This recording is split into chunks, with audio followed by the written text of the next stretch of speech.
Hello, everyone. Welcome to today's Collegewise webinar.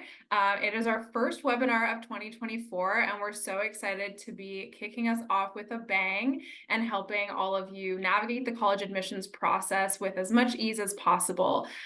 Depending on where you are joining us from, I'd love for all of you to start popping into our chat your location. I'm joining from Toronto, Canada. Lizzie, where are you joining us from today? Boston, Massachusetts. Amazing. And Matt, where are you joining us from? I'm in Connecticut. Wonderful. We have someone from Virginia. So start filling up our chat with some of those states. Dallas, we have Tennessee. Amazing. Love to see it. So while we have all of you popping your states into the chat, I am going to kick us off with our first poll of the evening. So this is going to be an opportunity for us to get to know all of you today. So you should see the question pop up on the screen about who is joining us. So whether you're a parent or guardian, student, or an educator, please let us know and start answering some of the questions that you see up on the screen.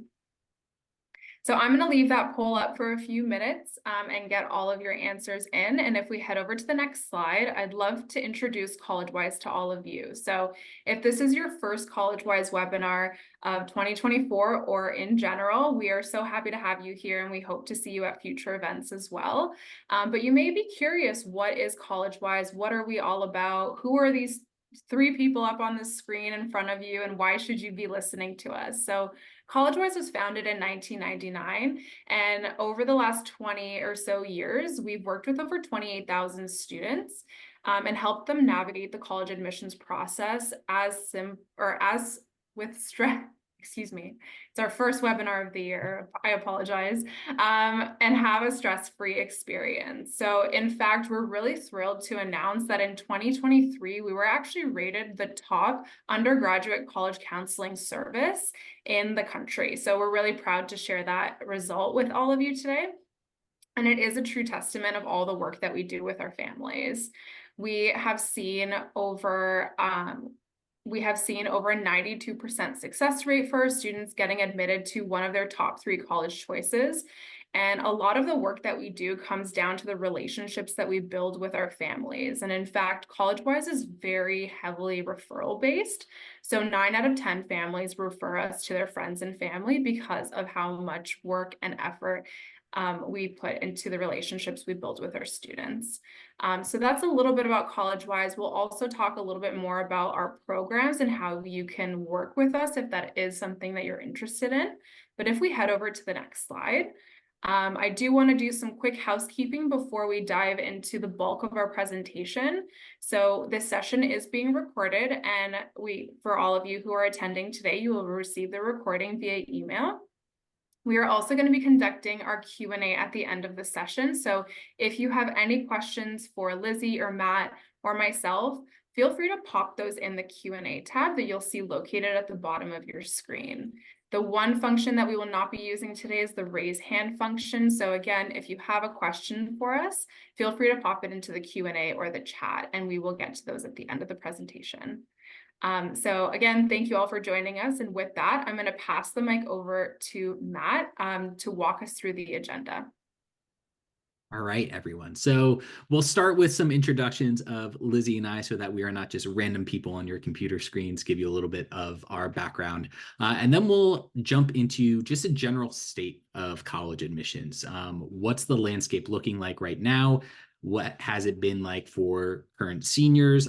Just some of those trends that we're starting to see. Then we'll walk you through the application timelines and deadlines. I know that there were a lot of parents of juniors, sophomores, and freshmen on the call. So that will give you a sense of what's coming up. We'll walk you through the different components of all of the applications that students are working on, and then also give you some tips on how to work with your school counselor and make that the most productive relationship that it can be. And then lastly, we'll wrap up with any questions that you may have.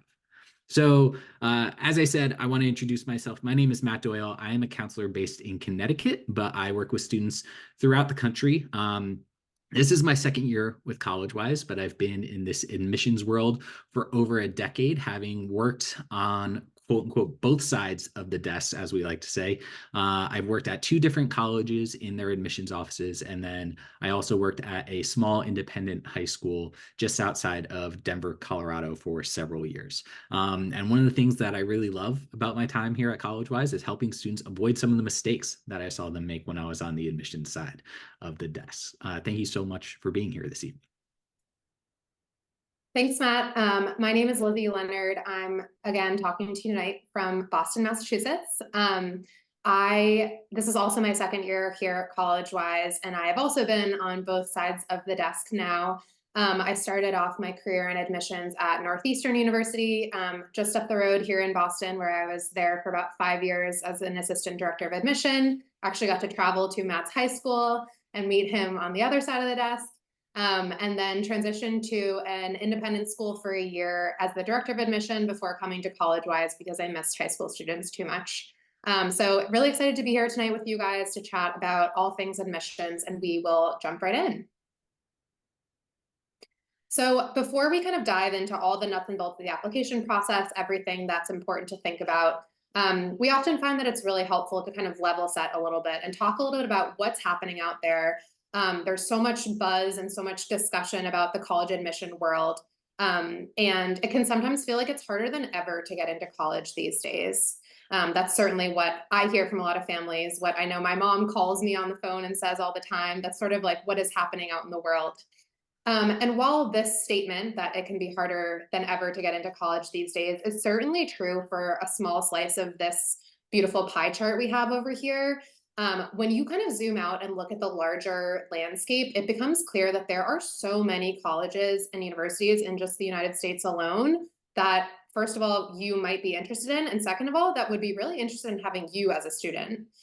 So societally, our conversations around, it's so hard to get into college, these colleges are so selective, is really focused on that little red slice of the pie, the colleges that have lower than a 20% admit rate. So those highly selective schools, those are the ones that dominate our conversation around college admissions and around how hard it is to get into schools.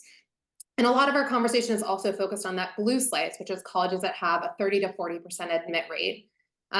However, this giant yellow slice that if you were eating a pizza is the slice of pizza that you would want to receive, are schools that would love to have you as a student. They accept more than 50% of the students who apply. And also these schools might check boxes for you in a lot of ways. They might be a great fit for you academically or socially, and you could end up getting a lot of scholarship or merit money from these colleges as well. So it's important to remember that while there's a lot of focus on these red and blue schools, there are so many other colleges out there that would be thrilled to have you as a student. And so the more that you can broaden your perspective on what you're looking for and what might be important to you, the more success you'll likely have in this process. And what Matt and I try to do in our work as college counselors is really encourage students to remember the broader landscape, to look at schools that maybe they would not have otherwise considered, and really try to build a balanced college list of having some reach schools, some of those red and maybe blue schools on here, but then also having some target schools or some likely schools where you feel really good about your ability to get in. Maybe you'll get some merit money. And having a balanced list of some schools in each of those categories really sets you up well for success. And then finally, it's important to remember that great college experiences happen everywhere. There is not a direct correlation between the harder a school is to get in, the better time you're going to have in college. You can have a great college experience at so many different places, and the more that you can broaden your mind and broaden your search to that possibility, the more options you're going to have down the road, and everyone loves having options. In terms of sort of application trends, we mentioned in the last slide that there are certainly some schools that have gotten more and more competitive over the last couple of years. What has essentially happened is that a lot of these schools admit rate, so the number of students they've admitted divided by the number of students who have applied, those admit rates have really dropped precipitously in the last couple of years. And it's not necessarily because these colleges have an influx of qualified students or that there are more students applying to college than ever before. It's more that their application volume has increased, and that is to say that more students are applying to more colleges. So whereas maybe 5 years ago, students might have applied to 6 or 7 schools. Maybe now more students are applying to 8 or 9 or 10. And COVID, this really sort of pushed this process along quite a bit because of the test optional mentality. A lot of schools went test optional, SATs and ACTs were no longer required for applicants. And so many students who might have said, I don't have this test score, I would never apply to that school, might now be saying, I don't have this test score, but maybe I don't really need to have a test score and I'm just going to apply anyways. So the bad news is that this has made the last few cycles increasingly competitive, especially at some of those highly selective schools, that little red slice on the pie that we had looked at on the last slide. The good news, as I mentioned on the last slide, is that you do have some control in this process. You have a lot of control in this process. And one huge step and gift you can give yourself is by having a well-balanced list, broadening your scope, and asking yourself to consider some schools that maybe you might not have otherwise looked at, and opening yourself up to other opportunities. And having this well-balanced list, understanding that some of these highly selective schools will remain highly selective, but you have other options beyond those same sort of schools that we're all very focused on. I'm going to pass it over to Matt to talk about application timelines. Okay, so we're going to dive into the terms that you're seeing on this slide in just a second, but this will give you a general sense of what you and your student can expect in the senior year. Most application platforms, including the Common Application, which is utilized by over 1,000 schools throughout the country, so odds are good that your student's going to utilize it for at least one application. That opens up to students on August 1st of each year. And I know that we have a lot of parents of juniors on tonight's webinars. This means that some progress can be made over the summer, but most students are still going to have some work to do when they go back to school in the senior year. They likely won't be able to have everything submitted by the time they go back to school, which is okay. They have the months of August, September, and October to get all of their applications in working order, and then they start to submit applications, typically in like late October, November, December, and even January. Depending on the application plan that a student applies under, they may hear decisions back in mid-December, or they may not hear back until mid-March. All students, again, depending on the application plan that they apply under, I'll get to that in a second, but students have until May 1st to decide where they're actually going to attend. That's a date that pretty much every school in the country abides by. That's the National Candidate Reply date. So that's something that you should have kind of in the back of your mind. May 1st of senior year, this will all be over for you all. Lizzie, if you can go to the next slide. All right, so here are the application deadlines, and this is going to get a little nitty gritty, so bear with me. There are very few universals when it comes to college admissions. I say it depends on the school more than anything else in this job. So just know that these are general guidelines, and you want to make sure that you consult each school's specific website, as the deadlines and various admission plans differ from school to school and can differ from year to year. So what's true right now might not necessarily be true in this upcoming fall. We're going to talk about these in chronological order. So first is rolling, and this means that schools will evaluate and make admission decisions on applications as they come in. For most rolling schools, their applications will open on a particular date, and then students are free to apply and can expect to hear back an admission decision a few weeks later. If they were to apply by early September, they'd probably hear back by mid-October. If they were to apply by mid-December, they'd hear back by early February. Applying to a school under a rolling application plan is not like calling into a radio station where you need to be the 7th caller in order to win the concert tickets. So don't rush those applications. Make sure that the student is pressing submit when they feel most confident in their application. But as a general rule, we do recommend that students work on these rolling admission deadlines and applications first, just so that they can get them out the door. Early action is another deadline that occurs closer to the start of the academic year. For some schools, primarily public institutions in the South, their early action deadlines are as early as October 15th. So places like UNC Chapel Hill, the University of Georgia, the University of South Carolina are all examples where their early action deadline is going to be October 15th.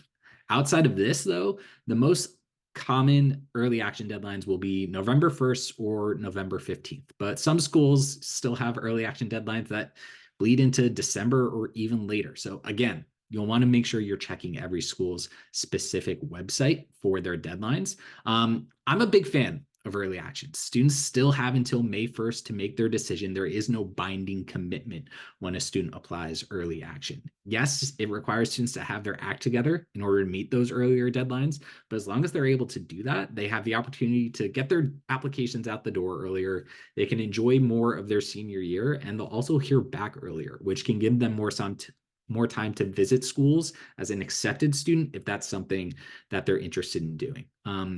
It's also common for students to have to apply to a school under the early action deadline in order to be considered for certain scholarships. So there could be some financial benefits in applying early action as well.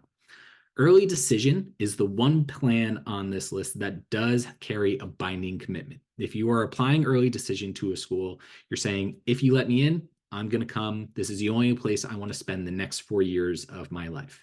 If you're admitted to a school under their binding early decision plan, you're expected to withdraw your applications to all the other schools to which you've submitted an app, and regardless of whether or not you've received a decision from those other schools. So there were students that heard back from their early decision schools in December and were admitted. They were withdrawing their applications that they submitted for regular decision that they still didn't know the answer from. Now, this does take away the opportunity to compare financial aid packages. So it's something you'll want to be aware of as you're signing up for an early decision plan.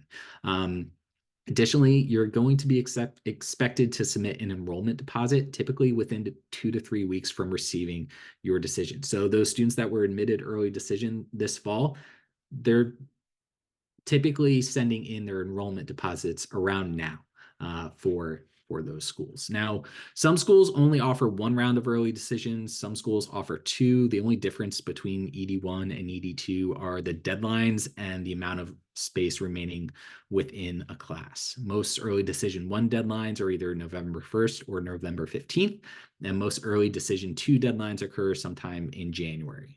Students are only allowed to apply to 1 school under an early decision plan. And if they're not admitted to that school, only 1 school under an early decision 2 plan.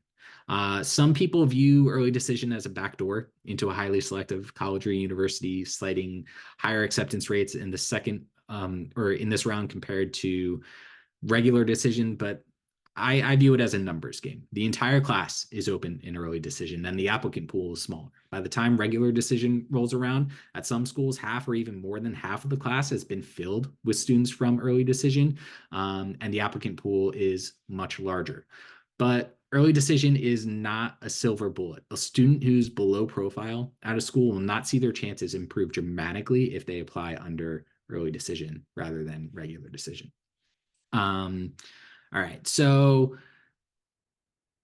the only way to get out of the binding commitment in early decision is if the financial burden is too heavy on a family. But there are ways to check this as best you can. So there are things called net price calculators, which any school in the country who receives federal funding is mandated to have on their website. And it gives you a ballpark of what you can expect to contribute to a college or university. So if you're planning on applying to a school under early decision, we would recommend filling out that net price calculator. All right, that's enough about early decision for right now.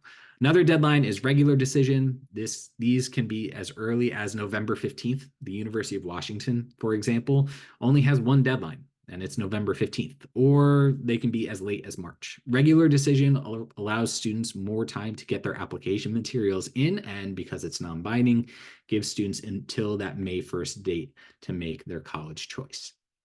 As if this wasn't complicated enough, there is one final application plan called restrictive early action, also referred to as single choice early action. This is somewhat of a hybrid between early action and early decision. It's similar to early action in that it still gives students until May 1st to make their final decision, but it's similar to early decision in that it comes with some restrictions that impact other applications. So students who apply restrictive early action to some schools such as Harvard, Yale, places like that, they're not allowed to apply to another school via a binding early decision program. And at some of these restrictive early action schools, you're not allowed to apply to any private institution via an early action plan. So let's say a student who applies restrictive early action to Princeton, they would be allowed to apply early action to the University of Michigan because it's a public institution, but would not be allowed to apply early action to the University of Richmond because it's a private institution. I just like restrictive early action most of all. Frankly, I feel like it's these fancy schools saying, go ahead and hear back from everywhere else. We still think you're going to choose us in the end. But because it does have some of those restrictions, it can impact the rest of a student's process. Lizzie, I've been talking way too much. Do you want to walk through some of the actual components of the application? Thanks, Matt. The alphabet soup of the application deadlines is a lot, but super helpful. So much like Matt introduced beautifully for us on the last slide, this slide, the application components, comes with the huge caveat of it depends on the school. So every single school is going to ask for different items in an application, and it is imperative that you, as the person who is interested in a school, as applying to a school, does the research to figure out what a college is going to ask from you.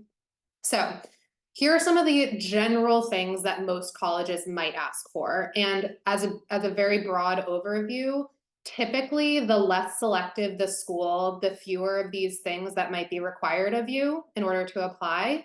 And the more selective of a school, all of these things would likely be required, and sometimes even more things.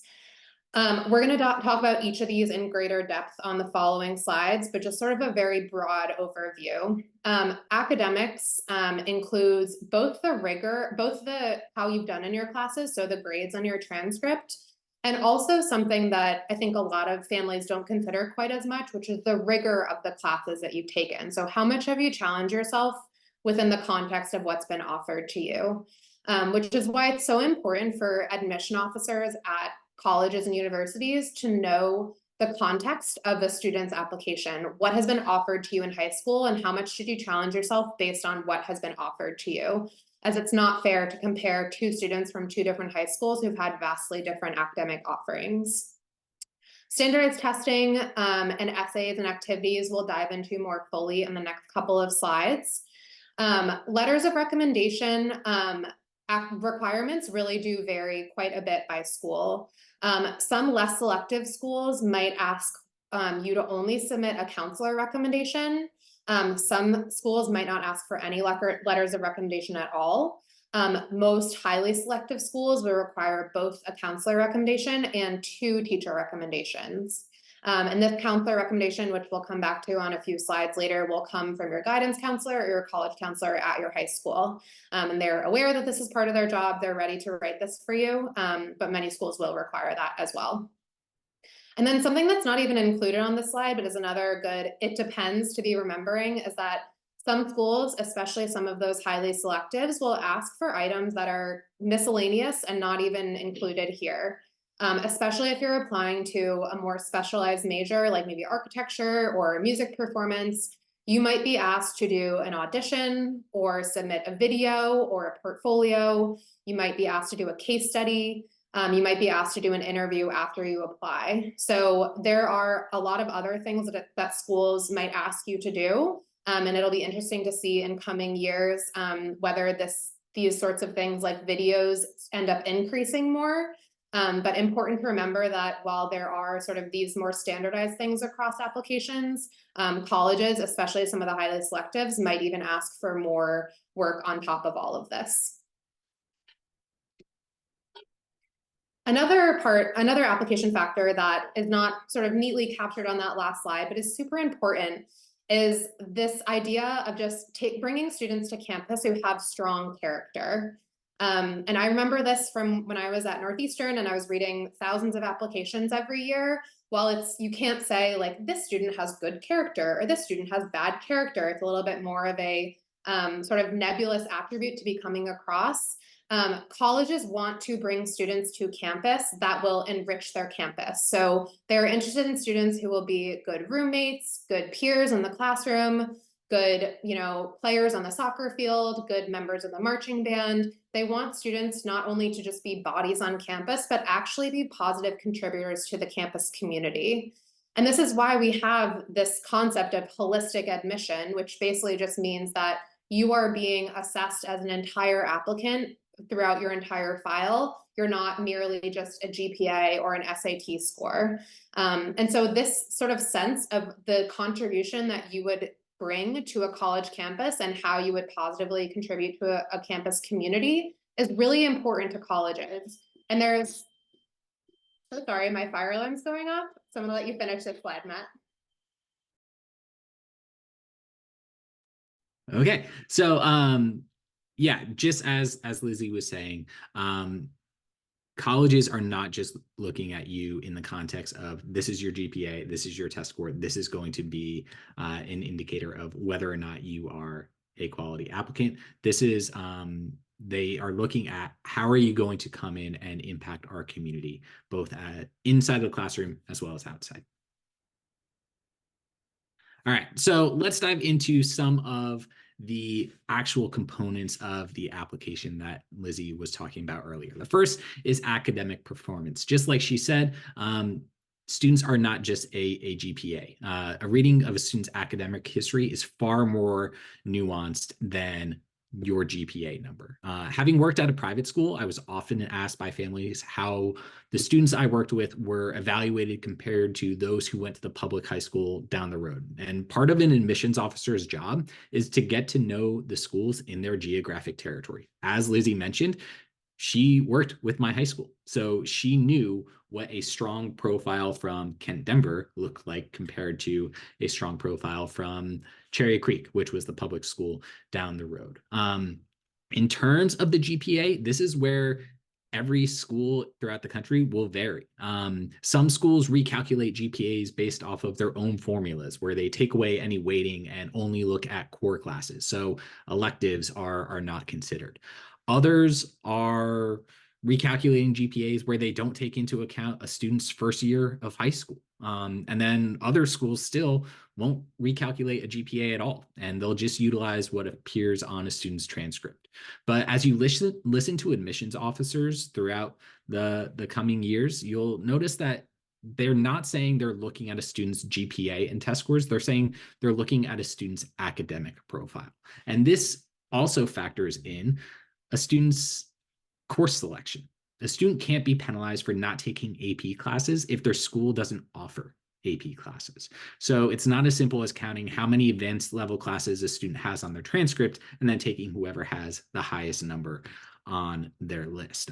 Ultimately, admissions officers are seeing how are students challenging themselves and how are they responding to those challenges. And we would encourage students to be realistic when they're challenging themselves. If they are banging their head against the wall, really grinding to get a certain grade in a class, and they have the opportunity to take the advanced level, but they're really not sure if that's going to be the best fit for them, it's okay to not take that. But if they're breezing through a standard level English class, for example, and they have the opportunity to take an advanced level class that next year, we would recommend that they do that and see how they respond to that challenge. All right, another component of a student's academic profile are standardized test scores. The importance of standardized test scores in the application has changed over the past several years. Many schools throughout the country have adopted test optional policies, meaning that students have the choice of whether or not they would like their standardized test scores to be considered with their applications. Other schools have adopted test-free policies where they don't consider standardized test scores in the evaluation of an applicant, even if the student does submit those test scores. The University of California system is the most popular that's adopted this test-free policy. This is where we really say it depends on the school, because every school has their own policy when it comes to standardized testing. More schools are test optional now than they were 5 years ago, but we are seeing some schools going back to requiring standardized tests as part of their application process. MIT and Georgetown, for example, went back to requiring standardized test scores this past year. The reality is what's true today might not be true next year or 2 years from now. So we would typically recommend students still take a standardized test so they have a score in their back pocket should they need to, if their school changes their policies in the time between when they're starting to look at the school and then actually submitting an application. Now, a common question we get is, which tests should we take? The reality is that both tests are accepted by every school in the country, and there is no preference on the college side of what tests you submit. So students should figure out which exam they're most comfortable with and then prepare for that one. Don't prepare for both, because that's a lot of time and energy wasted. It's better to hone in on one and then focus on that. In terms of preparing for standardized tests, students should make sure they give themselves enough time to be comfortable, take practice tests, work through problems. A standardized test is kind of like a marathon in terms of testing. It's a long time to sit down and do that. And just like you would for a marathon, you're not going to just go out and do it. You're going to train and give yourself time to get ready for it. So saving it for a week or two before an SAT or an ACT to start preparing, it's not typically going to yield the results that a student would want. And then also make sure you're checking on each school's admissions page to get the most up-to-date information on their policies. All right. And then when it comes to extracurricular activities, this is something that schools will look at, especially when they're trying to get a sense of a student's character. When schools are evaluating a student's extracurricular profile, there is no secret combination of activities that a student can take on that will guarantee certain results in the admissions process. I promise you, if that existed, I would tell you, and then I would take that show on the road, sell it, and make so much money that I could retire tomorrow. But it just doesn't exist. Playing the oboe in the band is no better or worse than playing striker on the soccer team, or volunteering at an elderly care facility is no better or worse than participating in robotics. When admissions officers are looking at a student's extracurricular profile, they're looking at how do they spend their free time. Are they bettering themselves and the communities around them, or are they scrolling through social media for hours on end? Social media has its time and place, but there are more productive ways a student can spend 3 hours than learning the latest TikTok dance. So when we talk about depth over breadth, we're really just encouraging students to be intentional about their involvement. School clubs are great, but most of them meet about once a week, maybe sometimes even just like once a month for about 45 minutes. So having a extracurricular profile that is just your school clubs isn't going to be particularly impressive. It doesn't mean that you shouldn't get involved in those, but if that's all you're doing, how else are you filling your time? Now, we would encourage students to find ways to go deeper into the things they're interested in. So did they try writing for the student newspaper on a whim and find that they really enjoyed it? Great. Continue to do that and see if you can get an editor position, or just be more proactive in that writing process. Those are ways that we would encourage students to go deeper rather than just broaden their list. When it comes to an extracurricular profile, in my opinion, authenticity is key. As is carving out time for play. Not every activity needs to be taken on with the focus of being able to put it on your college application. In fact, we would argue that if a student's primary motivator for taking on an extracurricular is it looks good for college, then it's not necessarily worth pursuing. Lizzie, you worked in admissions. I worked in admissions. Admissions officers can tell when a student is just going through the motions of an activity and doing it for their college app. It's clear when you read an essay about an extracurricular activity, whether or not it's meaningful for the student. So these are things that we would encourage students to keep in the back of their mind as they're thinking about their greater extracurricular profile. All right, Lizzie, I'm going to throw it back to you to discuss essays. Hopefully your fire alarm went off. My fire alarm has stopped going off. Thank you for tapping in for me. Great, college essays, another thing we could probably talk about all night. But to sum up sort of the main ideas to think about with college essays, there are two different sort of subsets of essays to be thinking about. First of all, there's the personal statement, which is sort of like the college essay that we all think about and we all stress about and students are freaking out about.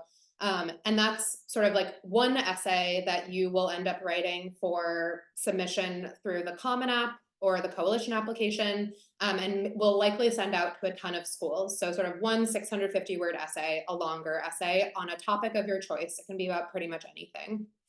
On the other side of the coin are something called supplemental essays, which are short, often college or topic specific essays that schools will ask you to write as an additional supplement to your application. Not all colleges require supplements, and much like what I was mentioning earlier about application requirements, generally the more selective the college, the more supplemental essays you'll have to write. Speaking specifically about Brown, which had 8 supplemental essays this year, but a lot of colleges have 1 or maybe 0. Matt was referencing earlier that there's a lot of work that kind of can't be done until senior year fall. Those supplemental essays are kind of number one offender of things that can't get done until August of senior year, because they're not typically released until colleges release their applications around August 1st of every year. So I'm going to do this in the opposite order and say, number 5, start early. Start as early as you can with sort of the restrictions of this timeline. Things like that personal statement Matt mentioned earlier, that can be done in the summer between junior and senior year. In fact, that's an awesome time to sit down and write your college essay. And to have that totally done by the time you go back to fall senior year is a goal that we have for a lot of our students. And a goal that I would recommend for anyone on this call. If you can set that for yourself, you'll make your senior year fall a lot easier.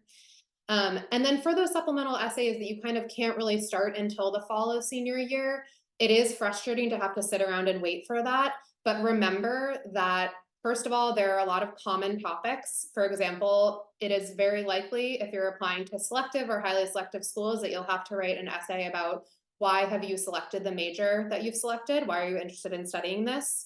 Or maybe something like, tell us about a community you've been a part of and how you've impacted others around you. So it is possible to kind of get a jump start on some sample supplemental essays before the fall if you'd really like to, but it's really important to remember this number 4 item that you can reuse and recycle a lot of essay topics between supplemental essays. Especially something like, why are you interested in studying the major you've selected? If you're applying to biology at 4 different schools, you can reuse the bulk of that essay with just a little bit of tailoring to make sure that it's school specific and that to demonstrate that you've done your research about the school. But the bulk of that essay does not need to be rewritten for every single school. So while some students might be writing a dozen or 2 dozen, I had some students this year write 3 dozen essays for schools. They're not starting from scratch for every single essay. That's too much work. Being really strategic about what things you can write early and then reuse for other schools can be really, really helpful. Answering that supplemental question is really important. Sounds really obvious, right? Like, of course I'm going to answer the question. Some of those supplemental essay questions are really straightforward, like, why are you interested in studying this in college? Of course you know what that's asking. Especially in the last couple of years, some colleges have started asking some kind of nebulous, kind of confusing questions. And it can take a little bit of time to like parse through what actually is this college asking about, and how can I make sure that my response kind of paints me in a good light and also answers the question that they're asking. So I know it sounds really obvious, but Matt and I have both seen a ton of essays, on both sides of the desk, that kind of just don't really answer the question that you're asking. And schools that ask questions in supplemental essays really, really care about the answer to those essays. That plays a huge part in the admission process. They're reading those closely. So they're a lot of work, but they can actually play a really big role in your how you fare in the admission process. So taking the time to make sure they're actually giving them the answer that they need is really, really important. These last 2 items are 2 things that I know when I say to students, they often get really stressed out about. So take these with a grain of salt, but I think number 2 is something that I say to students a lot, and then they kind of freak out. This idea of try to focus on things, especially in your personal statement, this longer essay, that aren't really covered elsewhere in your application. This does not mean that I can't write about soccer because I have soccer listed in my activities list. That is totally fine. More what this means is that if you love, I had a student this year, loved math. He was obsessed with math. He went to Russian School of Mathematics. He was the head of the math tutoring club at his high school. He had two teacher recommendations, both written by his math teachers, and he wrote a why major essay about why he loved math so much. Guess what he wanted to write his personal statement about? Math. And I was like, you can't write about math anymore. There's so much math in here. This is your one time to tell us about something completely different than what we're getting from all these other parts of your application. And so it can be really helpful to get a third-party perspective sometimes and talk to friends or family members or trusted people in your life about what else is your application kind of telling us about you? What are we learning about you? And maybe what would be a great thing to focus on in your essay that maybe hasn't been getting a ton of highlighting elsewhere in your application. So don't feel like you can't mention things that, or you can't focus on things that are mentioned elsewhere, but just remember that this is really your one space where you have 650 words to talk about anything in the world that you would like. No one else has any input. It's your voice, it's your thoughts. That's a huge amount of time and space to be telling people who don't know anything about you a little bit more about you. I know that can feel really overwhelming, but try to remember how much power and control that gives you in this part of the process to be able to say anything that you would like. Which brings me to my last point about authenticity is key. Don't try to impress admission officers. And I know it sounds crazy to be told in a presentation about college admission not to try to impress anyone. Like, that's what the college process is about. That's what high school is about.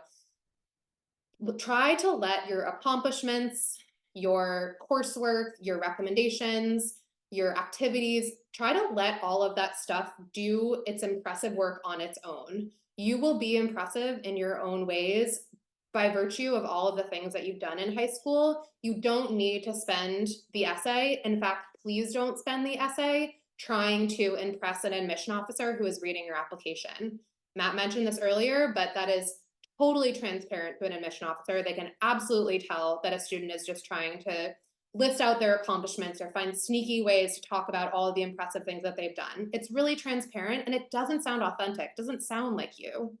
And so try to take this time to just talk about something that you love, talk about something that's important to you, talk about something that was hard for you, talk about your favorite recipe, talk about anything, but being authentic and remembering who you are and allowing your voice to come through in this process and not, or in this step of the process, and not trying to focus on how you can most impress someone in this 650 word essay is, I think, the most important piece of advice that we could give you about college essays in general. Great quote over here from a UVA admission rep. 90% of essays are MIC essays. They are technically correct, but they are boring, sort of like a Big Mac. I take offense to this because I love Big Macs, but I do get the point that you want to try to be unique here. Again, this authenticity. You don't need to strive for uniqueness. You are unique. Everyone's different on this call. Just being yourself and bringing in something that is unique to you and personal to you is the name of the game with these essays. It doesn't need to be groundbreaking. It doesn't need to be Nobel Peace Prize winning. You don't need to win a Pulitzer for your essay. You just need to talk about something that's unique to you and allow the admission officer to learn a little bit more about you in your authentic voice. All right, Matt, back to you for the school counselor tips. Okay, so first and foremost, we know that not every school counseling office operates the same way. So our biggest piece of advice when it comes to this, read the emails they send. If they have webinars or evening programs, try to attend them when your schedule allows. You're going to get a lot of really helpful information from them. Most school counseling offices will be in charge of sending a digital packet of information, including a student's transcript, letters of recommendation, and school profile to every college that a student applies to. A lot of schools will also host college rep visits in the fall. Lizzie came to my high school. I greeted her with a little goodie bag of a water bottle and granola bar. And they're facilitated by the guidance or counseling offices, or they might organize college fairs for students to attend. Again, the best thing you can do is to engage with the programming that the school counseling office provides at your school. Some pieces of advice on letters of recommendation. Number one, make sure you're building relationships with your counselor and your teachers. This doesn't mean that you need to be bringing them baked goods and stopping by their office every day, but if you have a teacher that you enjoy, spend some time talking to them about something other than the subject you're taking in class. Like spend a couple minutes after class asking them about their day, about their lives, getting to know them as an actual person. Also, don't make teachers or counselors chase you down. You'd be surprised how far just showing up when you're asked to can go in terms of the amount of respect and admiration teachers and counselors have for you. When it comes time to choose a recommender, students should think about who knows them best as a student as well as a person, not just the teacher that taught the class that they got the highest grade in. It's pretty common for the strongest letters of recommendation to actually come from classes where the student got their lowest grade because they were seeing their teacher for extra help and the teacher had more to draw from than the student who maybe aced the class but didn't really have to work that hard and didn't engage that much, and all the teacher had to go off of was their grade book. Lastly, many schools will ask students and their parents to submit some sort of brag sheet or reflection form when they're beginning the letter of recommendation process. Be thoughtful when you're filling that out, both students and parents. You'd be shocked at how many times parents didn't even turn in a brag sheet when I asked for it. And it was something that they could actively do to help their students' letter of recommendation, but they just weren't taking the opportunity that we were offering them. So if you are offered those opportunities, take them, but also be thoughtful in your responses. The more information you provide, the more you're giving your teacher and counselor to go off of when writing their letters of recommendation. Breezing through it, or worse yet, skipping it altogether, you're really just doing yourself a disservice. So ultimately, show up when they give you opportunities to show up, ask questions when you have them, and engage in the programming that counseling offices provide. So with that, we'll welcome Anna back and she can take it from here. Awesome. Thanks so much, Matt and Lizzie. Now we're going to spend some time talking about our success, what we've been seeing over the last few years, why families should consider working with us. And then if you are interested in working with us, how you can move forward through that process and what the next steps are. So if we head over to the next slide. One of the great things about Collegewise is, as Lizzie sort of alluded to, every student is unique. And that's definitely something that we think about when we start working with each of our families. Not every student is going to thrive in the same place, right? There are students that will do very well at Ivy League colleges, but there are also students that might excel at liberal arts colleges or the UCs. And so up on the screen, I have quite a few different stats here. As you can see, whether you're looking at the Ivy League, the UCs, top 20 colleges, or anything else in between, working with Collegewise considerably increases a student's chances of acceptance. At the Ivy League, the average acceptance rate is about 4.8%. And our Collegewise students for this last round was about 16.45%. And so that's really at the Ivy Leagues. When we start looking at some of the more smaller public or private universities and colleges, that number begins to increase. So we're really excited to share with all of you today that not only do we have the experience working with over 28,000 students, but we've also helped our students gain admission to over 1,000 colleges. So no matter what college your student is interested in applying to, chances are we have an admissions counselor who has experience working with students in that application process that can help your family navigate that to the best of your abilities. So something that I did want to share with all of you today. Now, of course, we've talked a lot about the different application components. We've talked about letters of recommendation, essays, academics, and all the complexities in between. So one great thing about working with Collegewise, it is really a one-stop shop for college application help. At the end of the day, it's really important that you, as a family, feel comfortable in this process and that you leave no stone unturned. And so working with Collegewise, you truly get that experience. We're with you every step of the way and helping your student navigate this process with ease and making sure that not only are you meeting deadlines, but that you are successfully working through each of the components, especially during those really stressful months in senior year. So with that, I am going to pause and I'm going to launch our last poll of the evening. And it is going to be a poll to let us know if you're interested in chatting with us further. So that poll should launch up on the screen for all of you today. So if you are interested, you can just let us know directly up on the screen and one of our representatives will be available tomorrow to have a chat with you. Now, there are definitely some families on here who are really eager to start the process and want to learn more about our personalized programs, how we can best support you. And now is really the perfect time to get started on chatting with Collegewise. We've actually had a lot of our counselors open up availability now that we've let our seniors do their applications and finish that up. So I'm also going to pop a quick link in our chat. If you're interested in booking a meeting with us directly and you want to snag a slot before it books up after this webinar, feel free to click that, find an open slot that works best for you and your time, and we can chat further about your ambitions and goals and how we can best help you. And yes, we have had quite a few questions come through about a recording. We are recording the session and you will all receive that via email in the next 48 hours. So no need to be worrying about writing rigorous notes or anything like that. But Lizzie, you can stop sharing your screen and we will kick off our Q&A session. We've actually had quite a few questions come through that I'm really excited to dive into. So Matt, I'd love for you to kick us off with the first question. If a student has applied ED for a school and for a specific program, so they were accepted to the school, but maybe not that program, do they still have to go there? Do you want to walk us through that?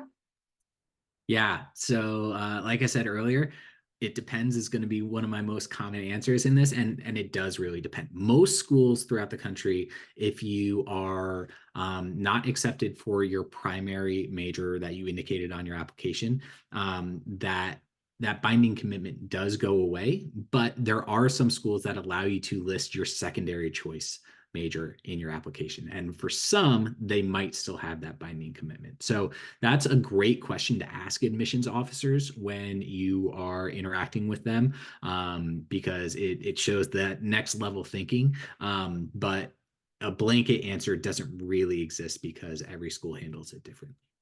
Yeah, absolutely. Thank you so much, Matt.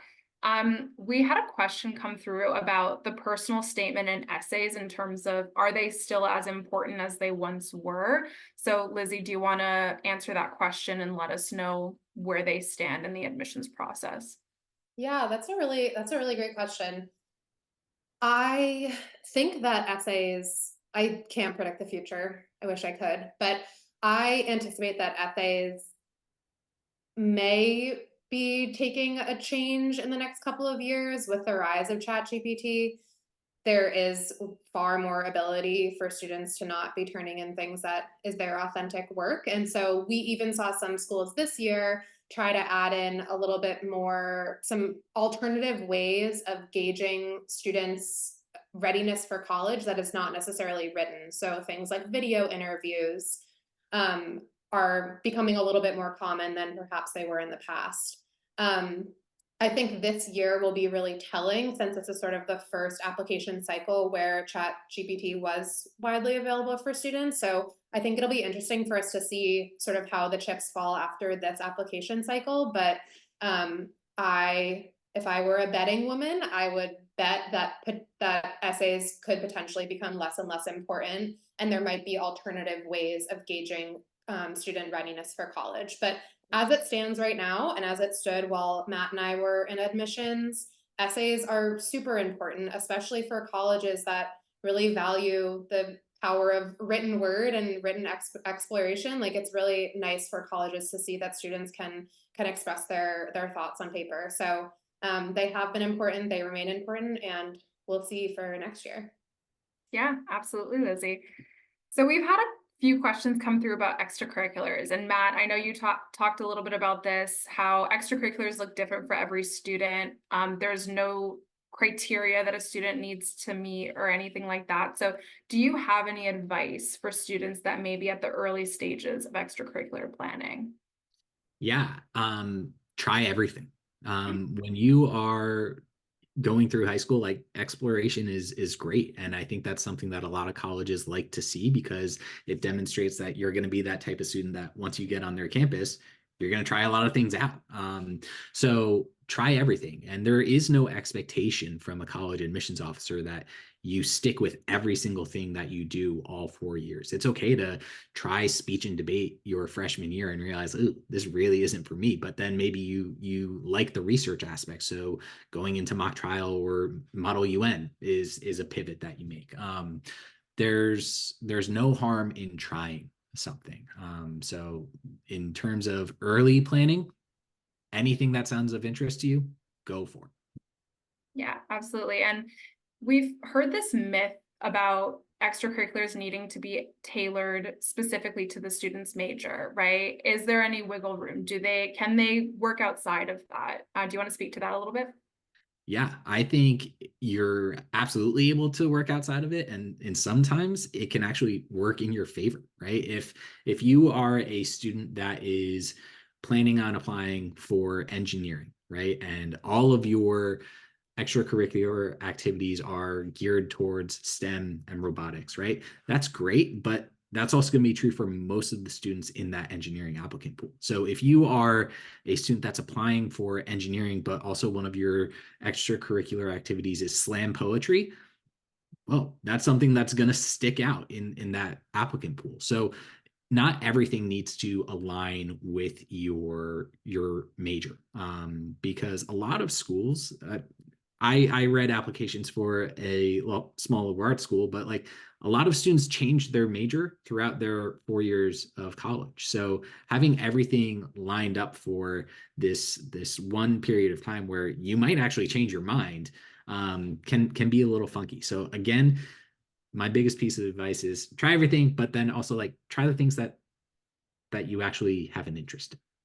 Yeah, absolutely. And I can confirm I changed my major twice in college, so it happens, and that's perfectly okay. Lizzie, you talked a little bit about some of the trends we've seen in the last few years, and in fact, what's happening in the competitiveness we've been seeing is due to more applications. So what is the sweet spot? What is your recommendation to students? How many colleges should they be applying to? That's such a good question. I don't know if I would say that there's like a number that I have for every student. Typically, a lot of our students will apply to around 8 colleges, sometimes a couple more, sometimes a couple fewer than that. I mentioned this on an earlier slide, how important it is to have a well-rounded list. And so I think I'm less focused on the number of colleges that a student is applying to, and I'm more focused on the well-roundedness of that list. And so it is pretty non-negotiable for me that my students apply to at least 2 or 3 safety or likely schools that we feel really confident in their ability to get in. Then maybe 2 or 3 target schools where they're kind of right in range for admission. And then as many reach schools as their heart desires, totally fine with me. But I think those sort of like safeties and targets are really good insurance for families, allow both a student and me to sleep at night throughout the fall and winter and spring, and ensure that students will have some options down the road. So I think Common App tops out at 20, so you can't apply to more than 20, nor do I recommend it. Also, it costs $100 per school to apply, so remember that. But I don't think there's necessarily like a sweet spot number for everyone to have, but I think it is really important to be keeping in mind those safeties and those targets, because those are the insurance that you have at the end of the day. Yeah, absolutely. So I know we're almost at time. So when we've had quite a few questions come through, we will not be able to answer every single one. So we do apologize for that. But in the spare time that we have, I am going to pop the link back into the chat in case you missed it earlier. And I do want to finish us off with one final question. So Matt, what would you say is the best time for students to get started with working on their application?